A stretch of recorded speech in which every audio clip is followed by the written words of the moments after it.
call order the meeting of the City of Las You better Vegas go for it. Historic Preservation Commission for March 25th, 2014. Please call roll. Chair Stoll, Here. Commissioner Bellis, Commissioner Housh, Commissioner White, He called in as a death in the family. Commissioner White, Here. Commissioner McKenna, all of those are excused, Commissioner McGee, Commissioner Beck, Here. Commissioner Hotchkiss, Commissioner Lee, Commissioner Sanford, and Commissioner Cosgrove. Here. Well, four. We do have a quorum. Item 2, are we in compliance with the open meeting law? Item 3, public comment during this portion of the agenda must be limited to matters on the agenda for action. If you wish to be heard, please remain for the record. The amount of discussion as well as the amount of time any single speaker is allowed may be limited. Would anybody like to say anything at this point regarding an action item? Hearing none, seeing none. Item number 4, for possible action, approve the final minutes by reference to the regular meeting, January 28, 2015.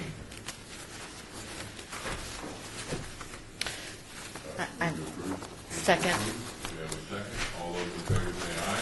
Aye. Those opposed, motion carries. For the record, please let Commissioner Hutchins and Commissioner Bellis know. Item number 4 is for possible action, approve the final minutes by reference to the regular meeting of February 25th, 2015. The second set of, I was not at this meeting, so I'll refer motion. I have a question on the minutes. On page 5, under number 10, under the minutes, it says Commissioner Mooney provided an update on the Historic Preservation Fund grant. Logan Simpson Design completed their field work at the end of January. It might be good to have some clarification as to what field work that is. Oh, okay. Okay? For someone reading it in the future, it's not clear. Oh, okay. So would you like me to email out that clarification to the commission and then CC the clerk so we can add that in? That'd be great.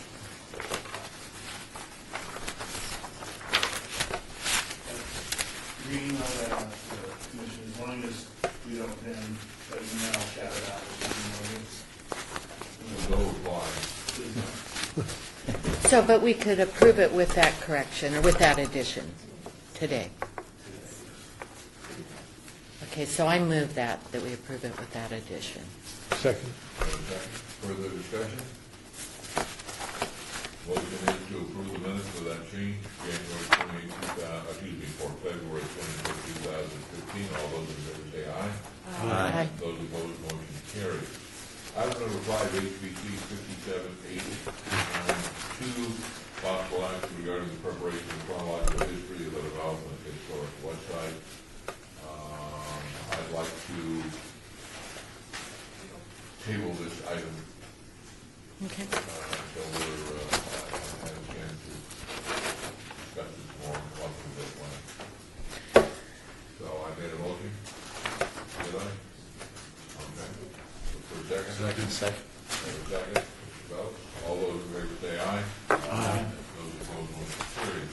Item number 6, HCC 58298 for possible action regarding an application for the Historic Preservation Commission Centennial Legacy Grant Fund submitted by the Harrison House for publication, an event celebrating the Pioneer Trail in West Las Vegas.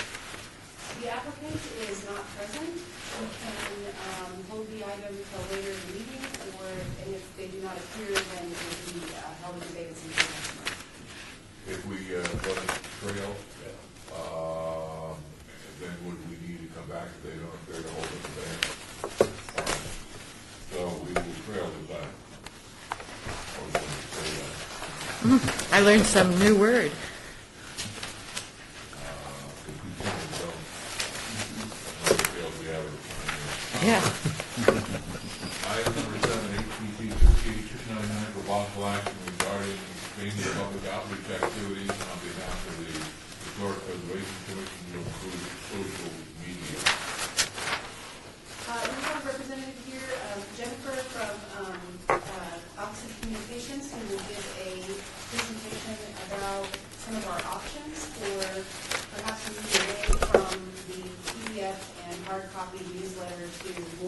social media outlets.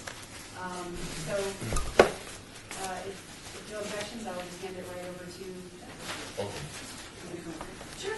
Do you need help running that's the laptop? Oh, the laptop right there. I think we're okay for right now. If you guys have specific questions, I can press the button. Okay. If they want to see it. So Courtney and I'm Jennifer Davies, Public Information Officer, the Office of Communications. I lead our social media efforts with the city. So Courtney and I had been having some discussions about potentially moving away from your traditional PDF format newsletter that you've been using for quite a while.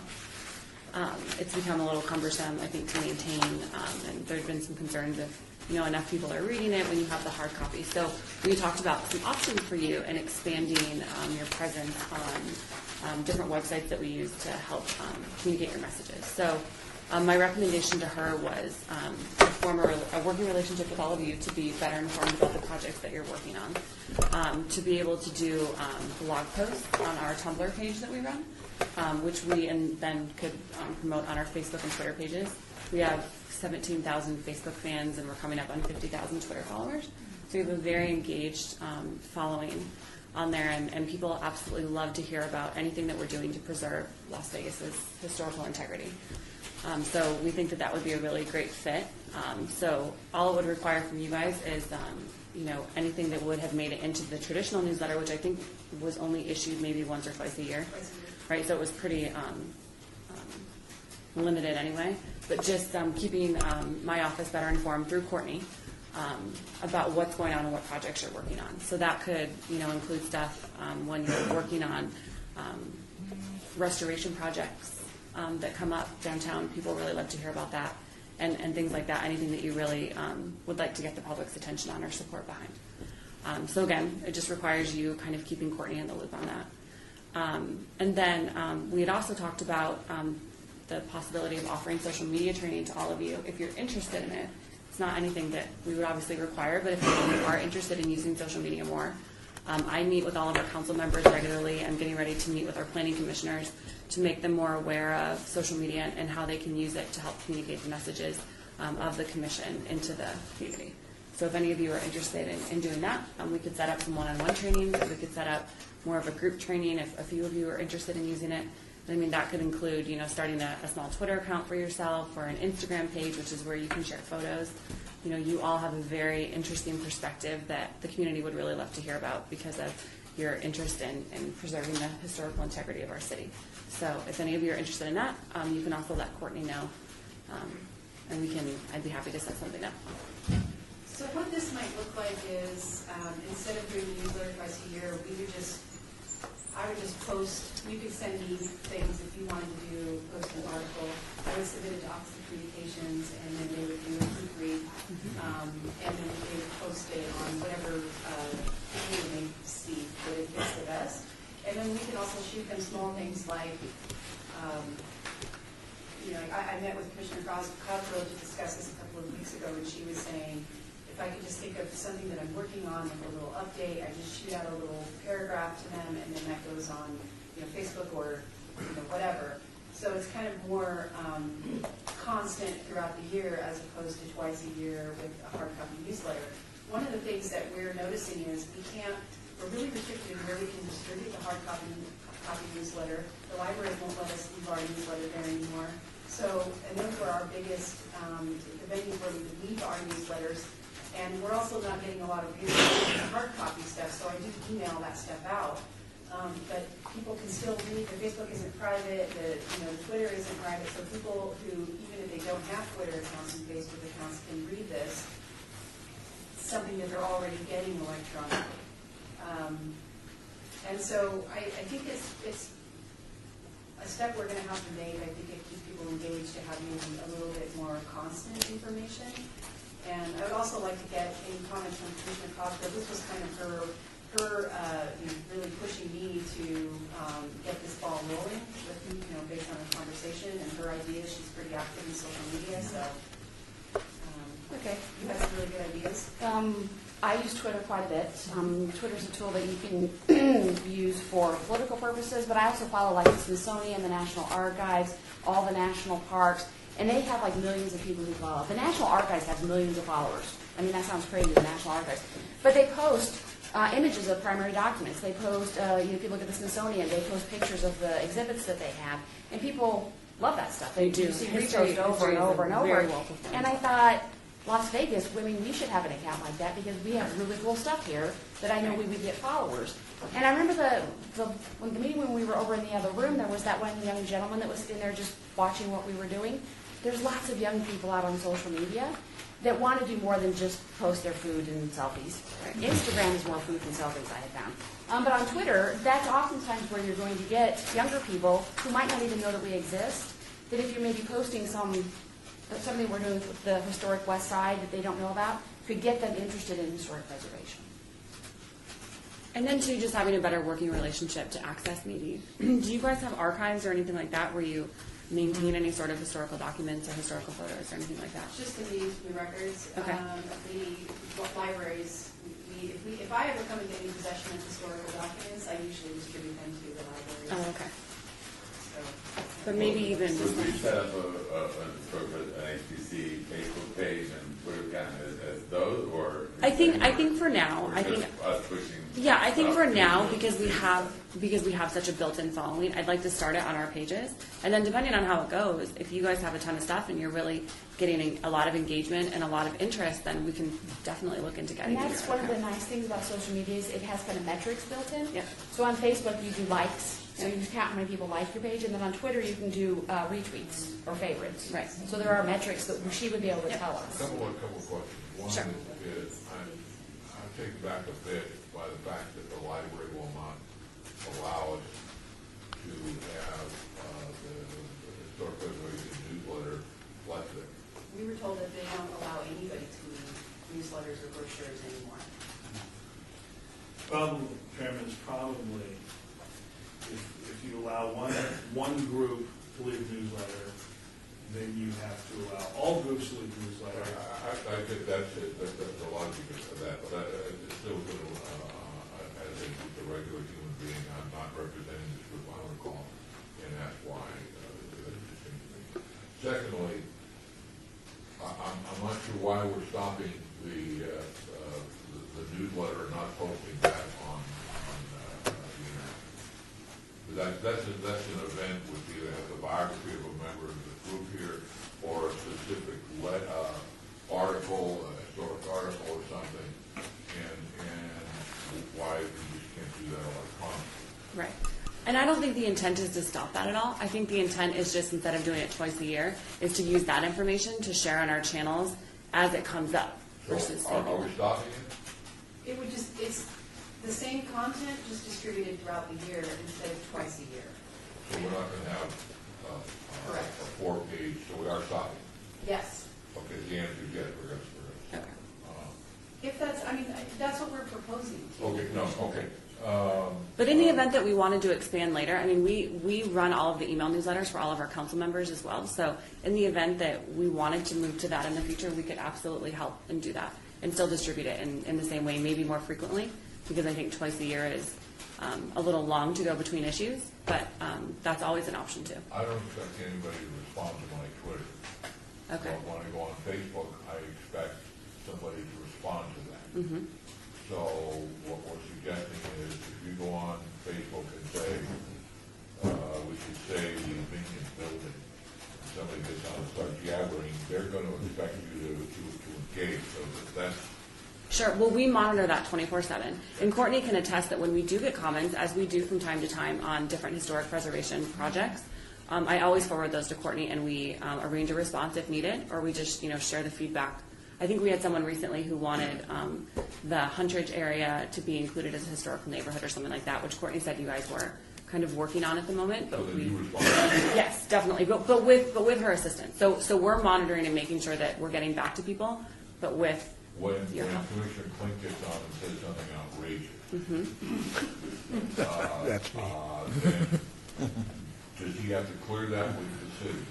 On his own personal page. No, on the one that we're going to do with.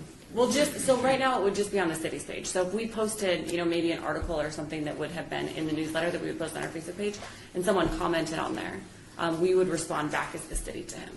Oh, But yeah, I he- was under the impression we were potentially gonna have our own Twitter. Well, account. we might move to that in the future. I think for now, we're just going to use your content on our main pages because we have so many followers built in. Okay, I mean, the reason I ask that is if it is a city Twitter or a city Facebook, I would assume that the city council, I mean, how is that clear to them? The lawyers see this differently than everybody else. in the city. But in terms of Yeah. what content ends up on what pages, you mean? Does anybody have a Facebook within the city of Las Vegas? Yes, our council members do. And they don't clear that through the city? I strategize a lot with them, but no, they're their own pages, so they can post what they want. So we have our own pages, we can Right. post whatever we want. Yes, but even now you can post whatever you want on our main pages too. We have the added challenge if we start pages of trying to build up the following, which takes a long time. So if we use the city's pages instead, we're going out with 50,000 followers on Twitter and 17,000 Facebook fans. So we have that engaged audience already built in. The reason I ask, like, all businesses, including television stations, face this challenge. If the television station or the city has a website or a Facebook page, do we have to clear it before it becomes an official part of the news department? Right. Well, you wouldn't be posting directly. You'd be posting through us. So you'd send it to Courtney and she forwarded it along to our office. So we're the ones doing the posting, but you're the ones coming up with the content. Unless. Does that answer your question? And the other option is that if you allow the city to have access to your Facebook and Twitter and you post something, then that's interesting. You know, if you're out on a job site and you say, oh, look at the work they're doing on the Historic West Side School, Right. and you hashtag the city, then the city can pull it and repost, Right. correct? And not really access. We would never have your passwords or anything like that. But if you maintain your own personal social media account, we can then pull content from that as well. And on those Actually, pages, you guys already follow me on Twitter. yeah. And so on those pages, you can say absolutely anything you want. Okay, so with my Twitter account. Yes. And my 33 followers. Yep. You could subscribe to that. Yeah. And if I say something about, that's Yep. not inflammatory. Yep. About the commission, absolutely. That would be definite content we'd be But interested in. initially, we're simply saying we're going to do away with the hard copy newsletter. Right. And any material that is going to go on the city's website, it's just Courtney's going to send. And if she doesn't send you something, it doesn't go on. Right. Or, I mean, and I would be responsible for coming up with content as well. Right. So it's not just relying on the commission. It's pretty similar to what we were doing in the past. It's just that certain things like events, like we have a section in the newsletter for events. Sometimes by the time the newsletter comes out, the event is a week away. So we want to be able to just push that out much sooner. So it's almost the same content, just spread out further. Right. And then additional things, because now I can just kind of shoot a couple sentences and say, here's the progress on this, and a photograph, and it gets posted right away. Right. Well, it's easy for Courtney to kind of just repurpose what she's already doing. Because when we were reading, and she was kind of thinking she was going to have to do extra stuff. I see a lot of official Twitter accounts where it's somebody taking a project they're already doing, and then just, like she said, snippeting out and sending it over. So she's just repurposing what she's already working on. So it wouldn't be extra work for her. Right. And if you wanted, Yeah, I have some comments. okay. I think that going this way definitely will engage the younger audience. But there are a lot of people I know who, I even forward, the newsletter to a number of groups and whoever, when I get it, who are never going to look at Facebook or Twitter. And those people in that age group tend to be the ones that are very active in historic preservation, and I'm worried about alienating them. One option I would suggest would be to, whatever you're sending over, if there would be some way to keep track of that on a page or whatever that would be available, that we could then use to send to people or communicate with them.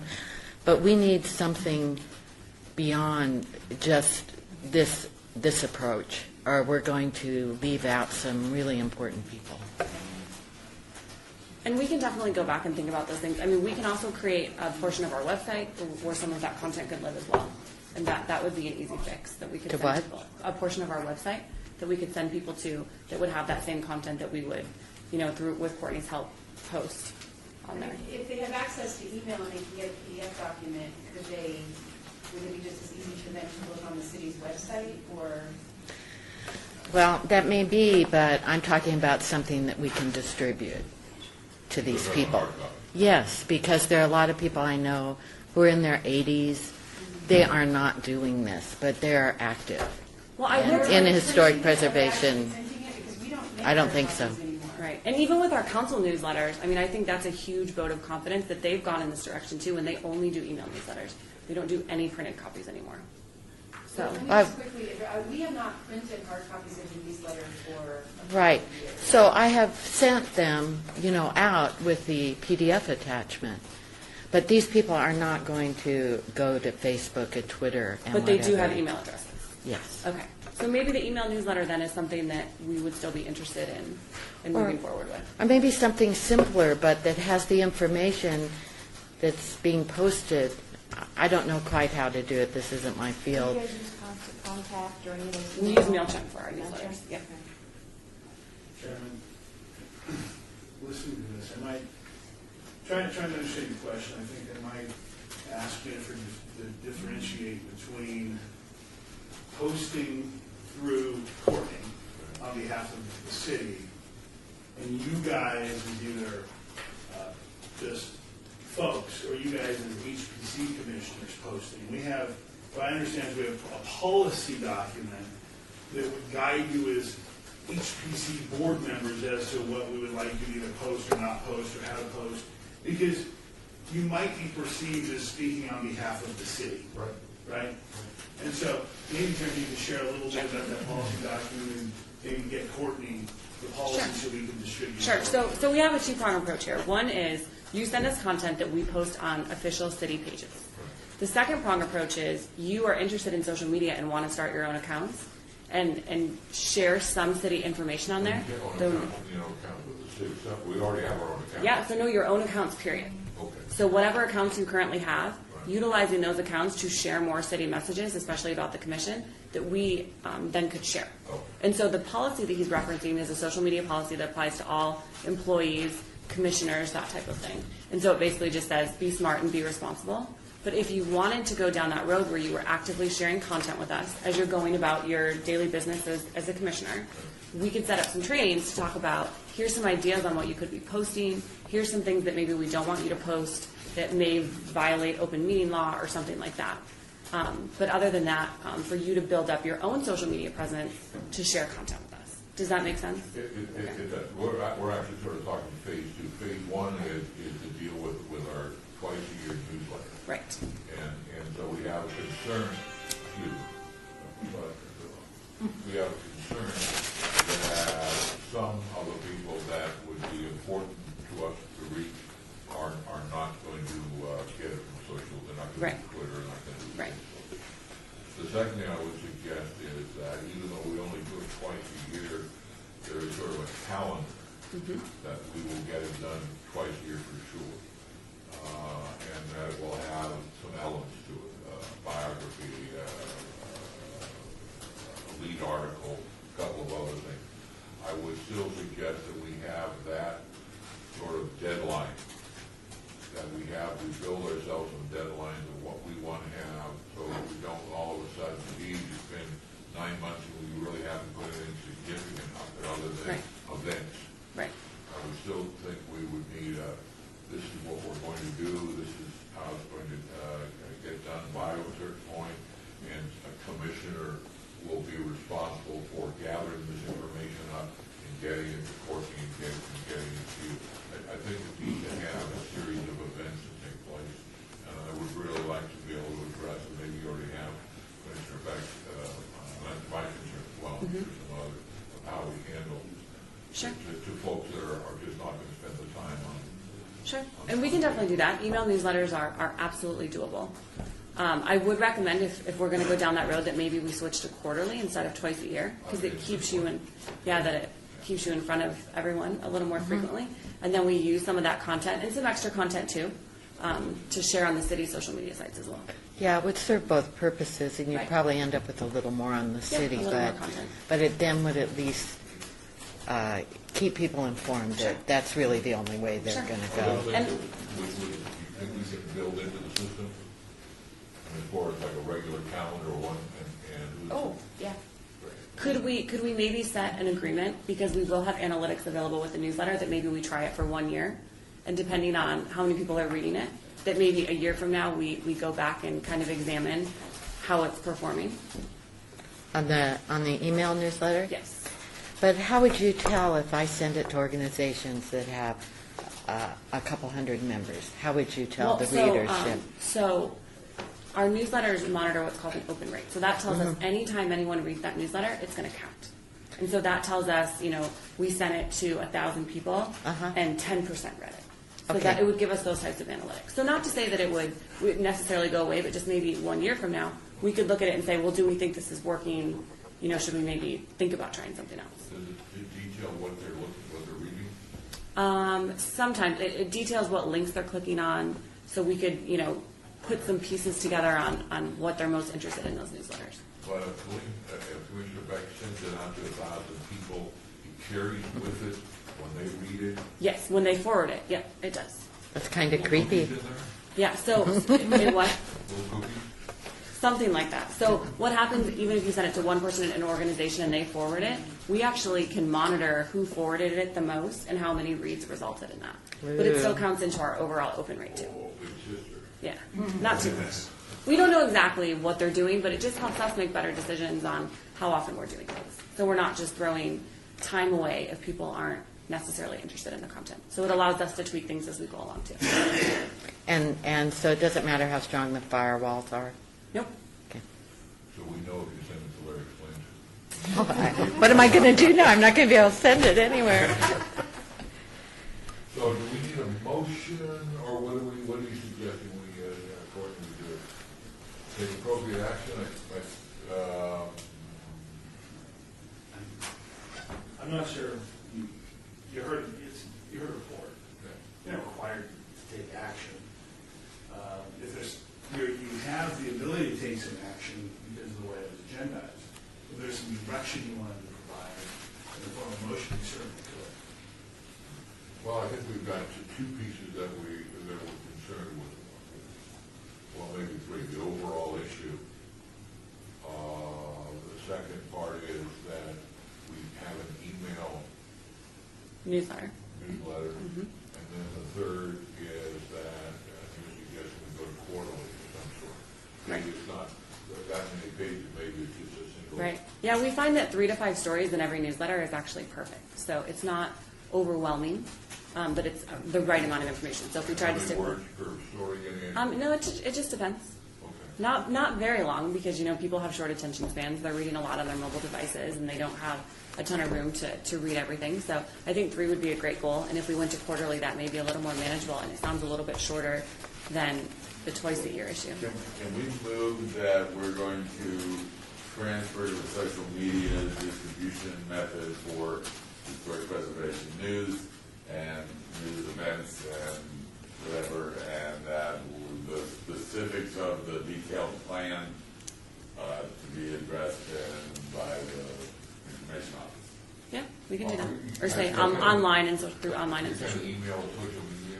Do we have an email address? Counting that definitely social media as email. No, I would look at them as separately. Like, I think we should maybe make the direction a little more clear that you want an online newsletter, online email newsletter, and you also want a social media strategy. So I amend my motion to include Okay, both do those two email, things. online newsletter, and the social media presence. Okay. Okay. And I second. Okay. Any further questions, opportunities? Yeah, there was just the training thing, so if you guys want to think about that, or you want to think about, maybe having me back periodically to talk about what's going on, we can always do that too, to brainstorm, some potential content ideas. Can you, when you do the training, you'll be able to teach them how to use like hashtags Yep, and tags and all absolutely. that stuff? Yeah. I can accommodate anything, whether you have absolutely zero experience or you're running 10 accounts on your own. I work with everybody, so. Okay. We have a motion, we second, comments from the general public? Hearing none, all those in favor say aye. Aye. Those opposed, motion carries. Thank you. All right. Thank you. Yep, thanks for having me. Thank you. I'd like to move back to item number 5, HPC 57292.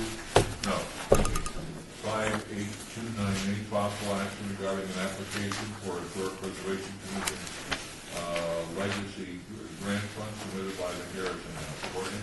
For the record, it's item 6. Item number 6, HPC 58298. Correct.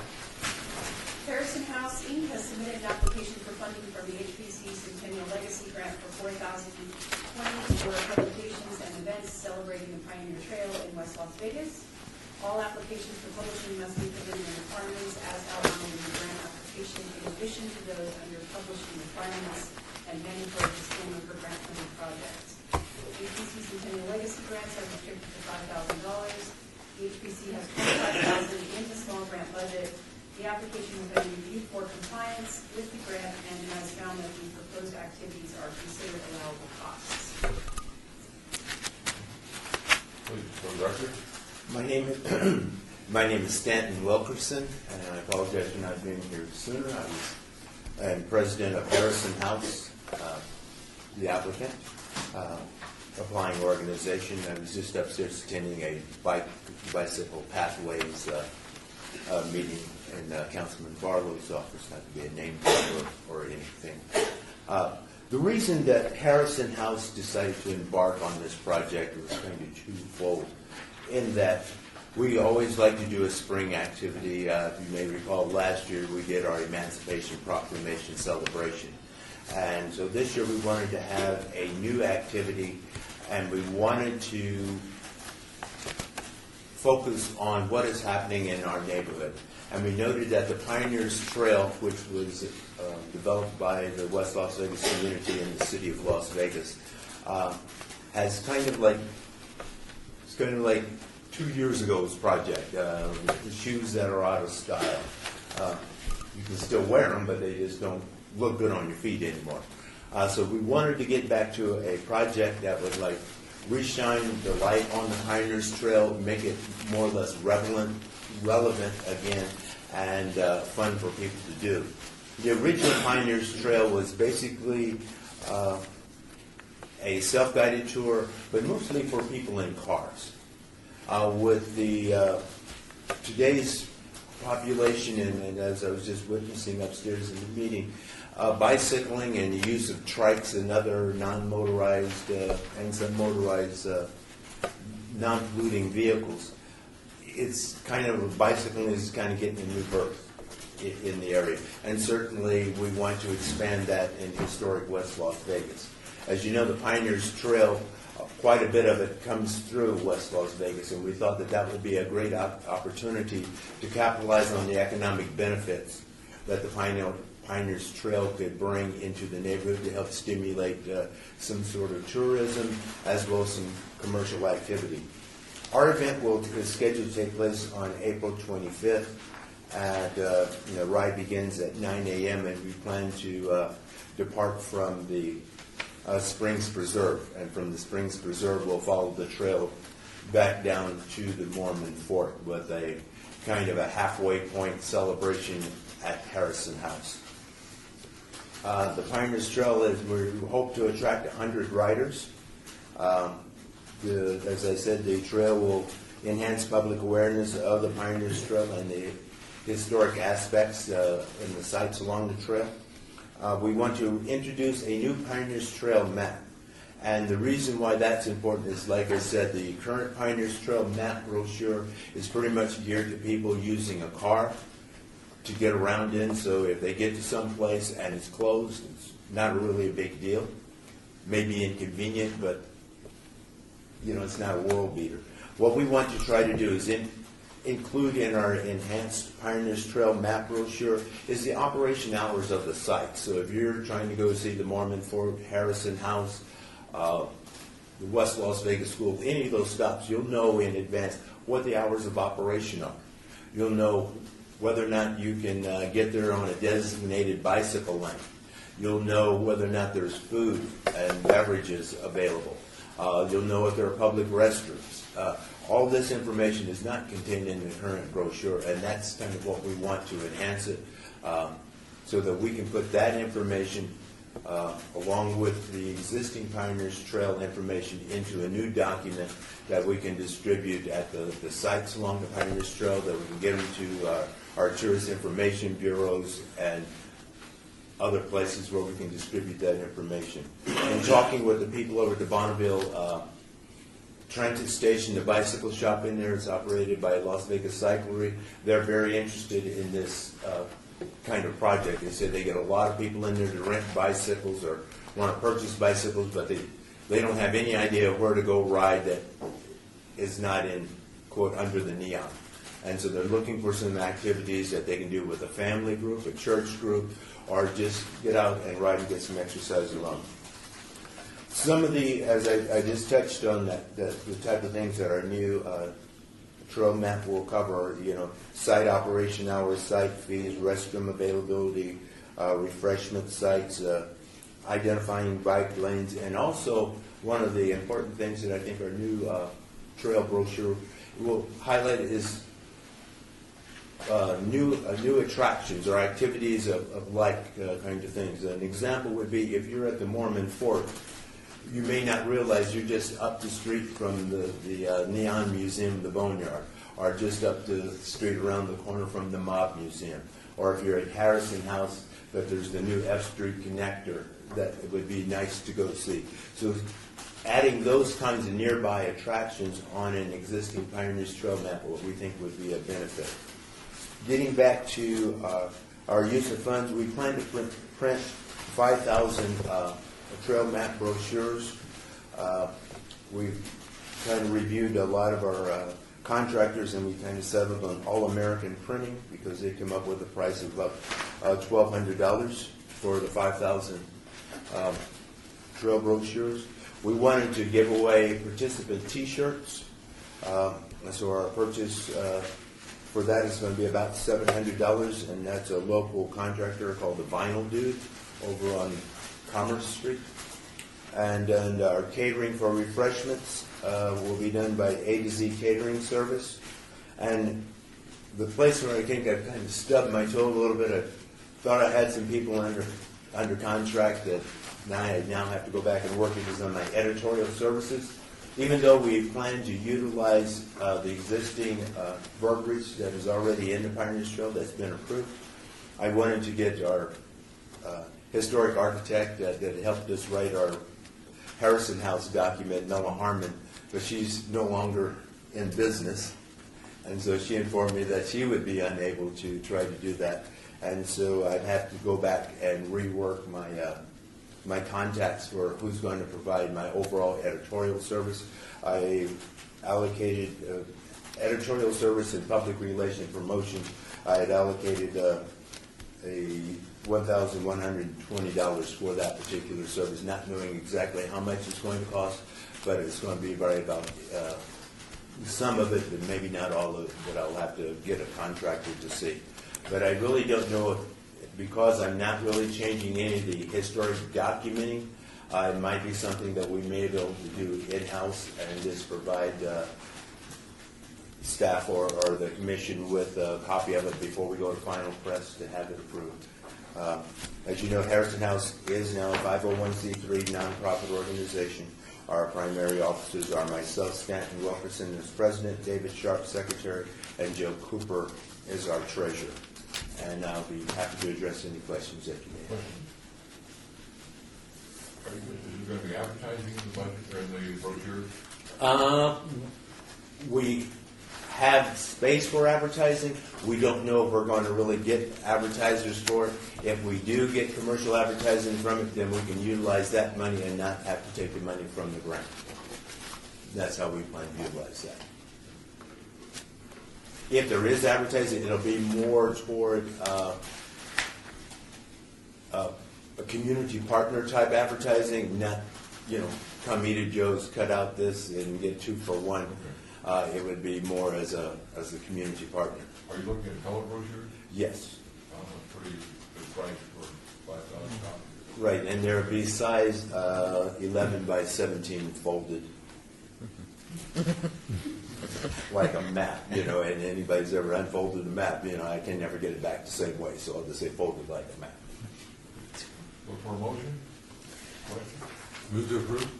Second. Further discussion? General public, any comments? Hearing none, all those in favor say aye. Aye. Those opposed? Motion carries. Thank you. Thank you very much. Yeah, thank you. Thank you.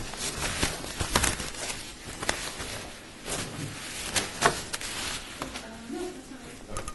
Please stand, I'll send you guys the fund document. Out of the way. Thank you very much. Move down to item number 8, HPC 58300 for possible action regarding the draft spring 2015 historic connection newsletter. I just said black. Look at the timing. So we're going to have one more? We certainly can, or we can use this as a tester to try out the email format and also maybe submit some of these for That'd be me. Commissioner Cosgrove. So Commissioner Cosgrove, what would you like to do?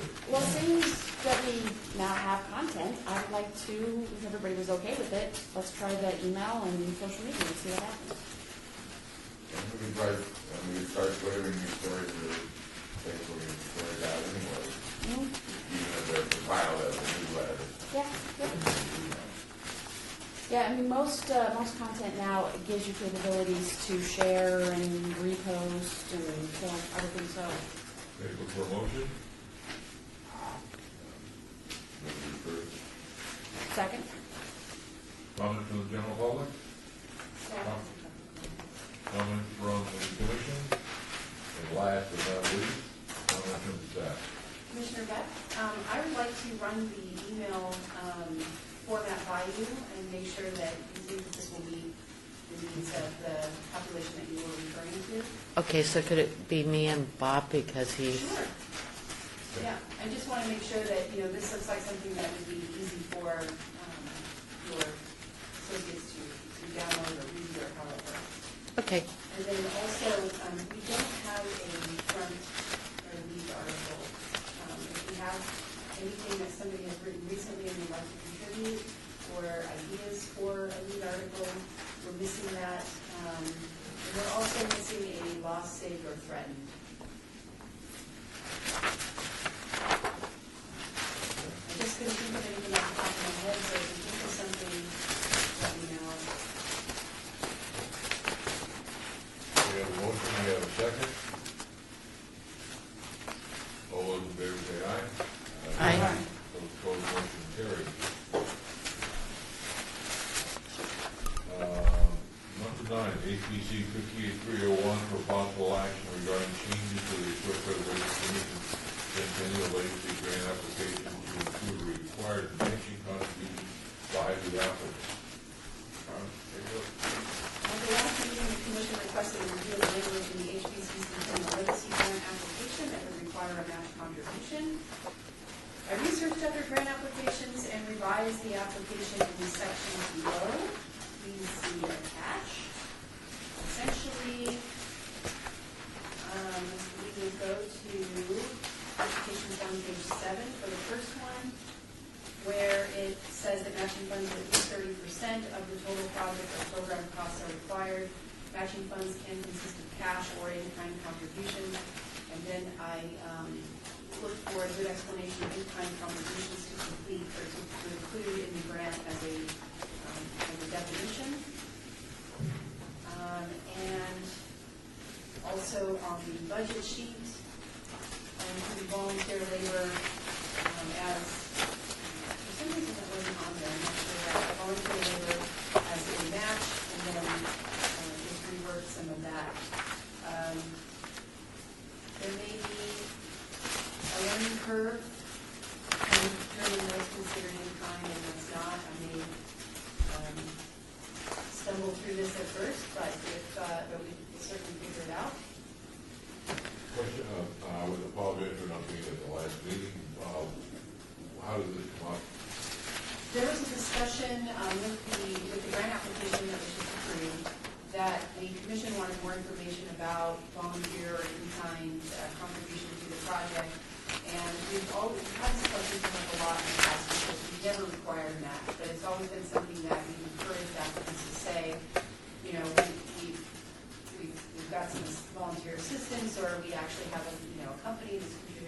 funds towards this. Even though it's not required, it's always kind of been encouraged. And so it was just suggested that we do this. Now, I know the Commission for Cultural Affairs, which this grant is modeled after, does not require a match. And I'm not sure how that board operates, maybe similarly to how we've been doing it so far. But I just kind of made these edits for your review. If you decide that you want a bigger match or no match, that's up to the commission. Cultural Commission on Cultural Affairs has two columns. One, the total cost of the project, and the in-kind, which is there. So on the grant, when the grant application comes up, that's part of the review. It's not mandatory, but it's part of the review. And if there's a lot of in-kind, that's a plus. We receive our money from the Centennial Fund. Correct. Do they require any in-kind? No. Do we need to keep their authorization to, No. so they gave us the money knowing that we were going to give it away, not that we were going to require any matching. Correct. And just to clarify, there is a section in the budget where you can list your match in-kind services. It's set up slightly differently than the CCA application, but it's in there. Comments? Yeah, I'm actually not supportive of this. And when it was raised at the last meeting, I mean, there was general discussion, but there really wasn't a vote that we wanted to go this way. There are a couple reasons. One is we're looking at grants that are $5,000. This is not much in the grant world. These are small grants. And to ask people to come up with 30% of that $5,000, I think, given at least so far the types of groups that have come before us for these grants, that may knock them out of being able to do what they do. And the statement was made at the last meeting by someone, well, all these organizations have a lot of volunteers, so this should be simple. But when I look at what in kind is in here, they're asking about professional services and such, not just people who are working in the office filling out, I worked 8 hours today type sheets. I remember doing those, with certain organizations. And I feel also that adding this paperwork to some groups that barely survive on their volunteer labor is just an added burden that I'm not sure where the benefit is. In our current language, we say that we would prefer to see matching, but we don't require it. So I would imagine if we have several applications come before us at the same time, we would definitely, the ones that have some kind of contribution would rise to the top. But I just think it's too much for this a $5,000 grant. I agree. Further discussion? I agree too. These folks. Is there any, are the folks that brought it up, are they here? It was Commissioner Arnold.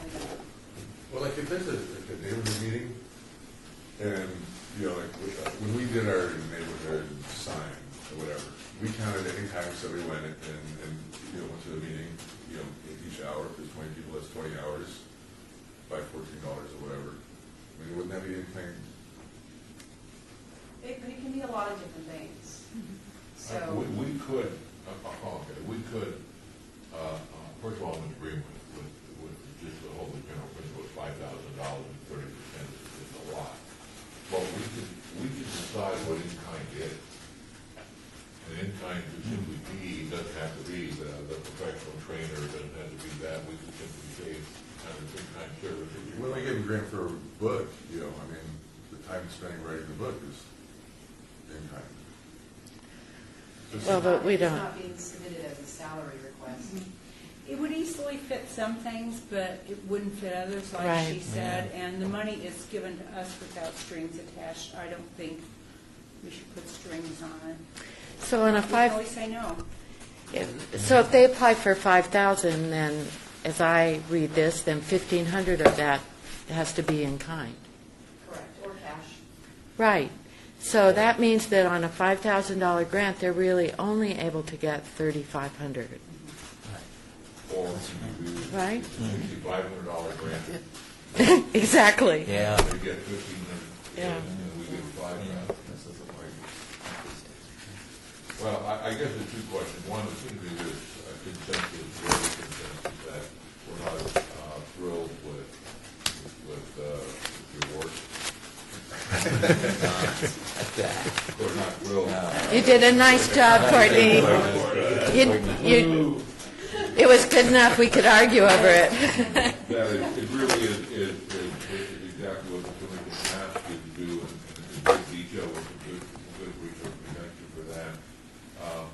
But the person that was pushing it is not here, and I'm wondering whether it's appropriate to delay it for the next meeting, or since we seem to have a consensus, we could simply say, no, it's on the table.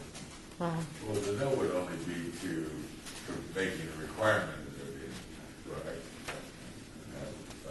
But it could still be like on the budget worksheet, it's still be part of the budget, because Yeah. you pay $1,500 in time, they're asking for $5,000 and for $6,500 total budget, and it doesn't make the worksheet. Okay, I would for a motion. I move we stay with the language that we currently have. I'll second that.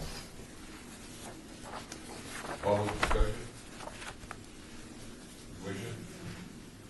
Staff? All those in favor say aye. Aye. Those opposed? Motion carried. Unanimous.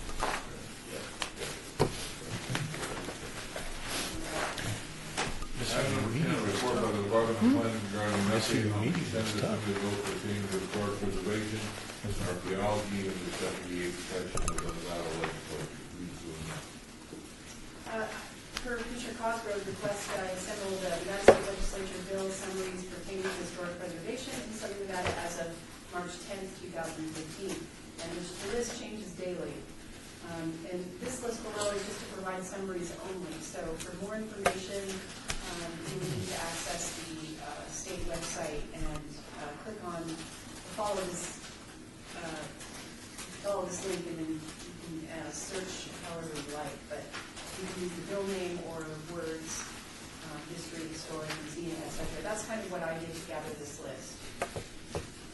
has the city taken a position on this bill? The only one that I was asked about was, SB 51? AB 194. yes, and I forwarded it to Commissioner Cosgrove because Commissioner Beck, because I was curious about the definition they were providing for archaeological resources, the timeline. And that's the only one that I did, and she said it was fine, Commissioner Beck said it was fine, and Yeah, I called around to a number of archaeologists and historians to see how they were. And Well, just generally, just was flat before, there was nothing to it, right? there was nothing to it in what they've done, it doesn't say the same way, but what they've done is they've brought it into line with the National Historic Preservation Act definition. There's some bit of slight controversy with SB 51, the community program within the Department of Economic Development. Whether that is a historic preservation element in that, some question like that. It doesn't impact us, but there's a lot of controversy within the Nevada prison. Okay, any questions? I don't think we have more action required on this one. Courtney, thank you very much for your work on this, and we'll take a look. But please keep us up to date if you can.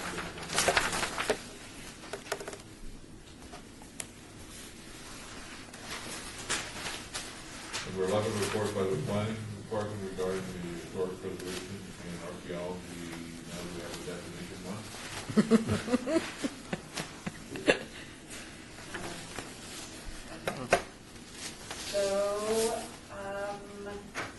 At the last meeting, the commission approved the mid-century motor court or mid-century motel fee for 2015.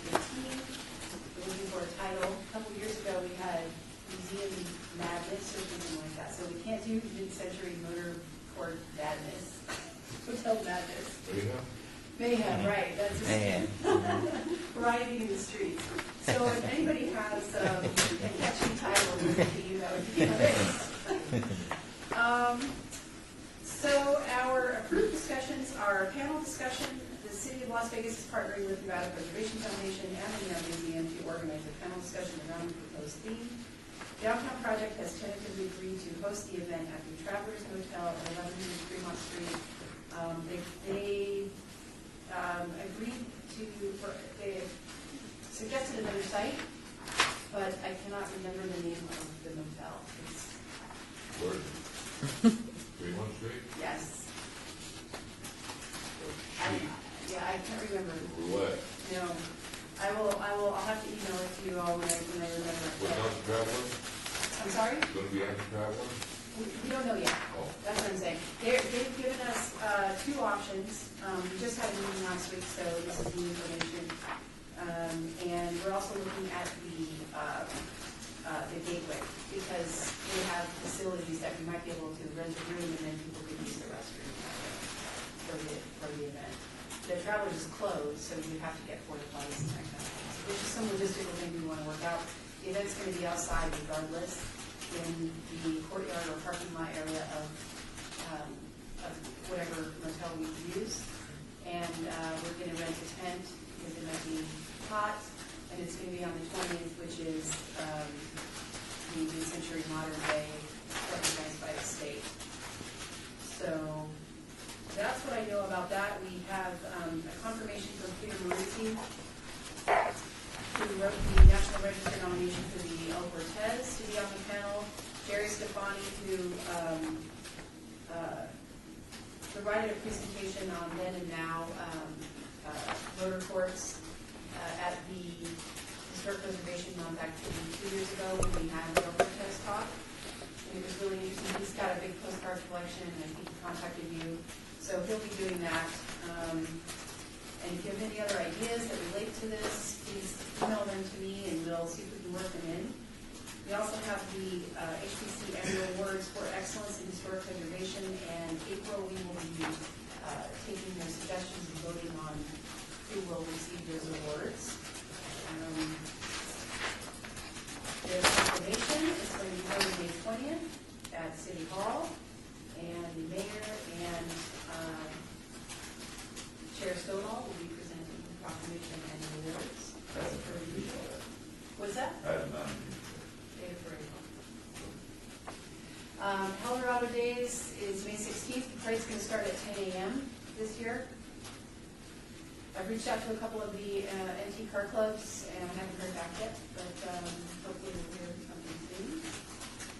And of course, SHPO publishes their web calendar, so we'll be forwarding any events to them. Do we look at the neon museum as a place for the event? We did not, because we were hoping to do it at a motel. That would just be a former hotel. That was a hotel. Yeah. Why? That's it. We really got a hotel on the strip. So it's a motor court, pull in, park the car, store. You worked there at the door. Yeah, it had the long bank of rooms at the back. You could park. But that's always been wonderful to me, wasn't it? Yeah. Yeah, right. But that's one of the requirements, right, is to drive to your room. Right. There are some, was the Orbit in a motel? What's that? Was the Orbit in a motel? We didn't. Quirky.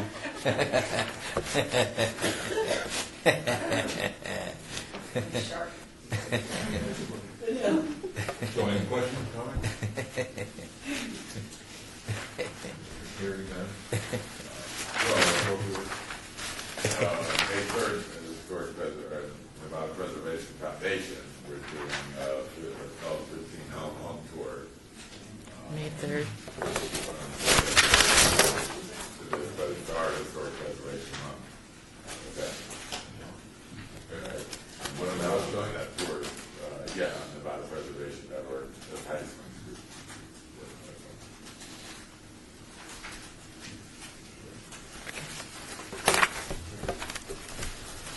the approval? Sorry. Please. Thank you. We have a second? Comments from the general public? Hearing none, all those in favor say aye. Aye. Those opposed, motion carries. Now then, item 12, sorry. Can you make the motion? Item 12, report by the Department of Planning regarding the HPC Centennial Legacy Budget. Ordinance. The most recent expenses are attached for your review and question. We're in 12. Do we have a chance to look at that?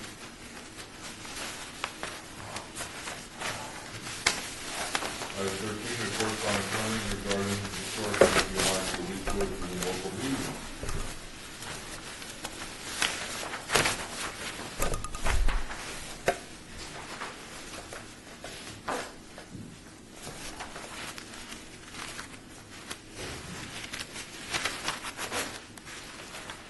Questions, comments? Thank you, report. Item 14, report by the Department of Planning, project update list. The 2014 grant, as always, is everyone on there, so it's getting very good work. I think I'll take the opportunity now to tell you what it is. Fieldwork is essentially where the consultants went out into the field, around downtown to look at the various World War II housing developments. They were taking their photographs and doing the building department record research and any other research related to World War II housing in Las Vegas. So that's essentially field work, which is probably different than what Mr. Beck would consider field work. It's not really in the field. And so the commission will receive a presentation at the May meeting from LSC about their findings. Any comments on the request of the project update list? Any movement at all in the Victory Village? Or just Victory Village? Victory Hotel? We saw they just painted it purple or something. Oh, that's Yeah. what I did think. For occupancy? Why did they paint it? No. I don't know, I just saw it driving to the meeting today. Yeah, Bob and I were I'm not looking sure at it. why. That seems It's a odd. very interesting purple. It's like orange. Yeah. Yeah. It's not really They emailed me and said they were going to paint it. Can you authorize that, Paul? amazing. No, Courtney wouldn't do that. No way. This is quite a... Now you gotta drive by You it. gotta see it. I gotta No, this believe is it, drive Courtney by on it. the way to the meeting today, you know, coming down the street. Yeah, it's real purple, Bob. It's, Okay, yeah, I'll drive that way home then. Missed it. yeah. That's Where's great. that Twitter account? I know, this is the perfect Instagram. time. That's right, Courtney. Yeah, Yep, see? Church goes off right there with the same convenience. right. Let's all do one right now.